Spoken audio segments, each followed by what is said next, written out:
மட்டக்களப்பில இருந்து 100 மில்லியன் வருடம் பழமை வாய்ந்த சிங்கராஜ வனத்துக்கு போய் பறவைகளுடைய சத்தங்களை வச்சு ஒரு பாட்டு செய்திருக்கேன், கேட்டு பாருங்க.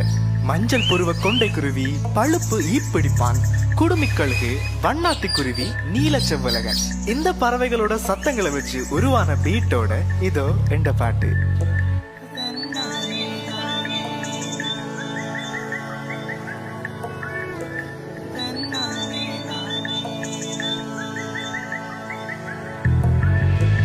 நிலவொளியை காணாத மல்லிகையாய் நானும் கன்னத்தை வருடிச் செல்ல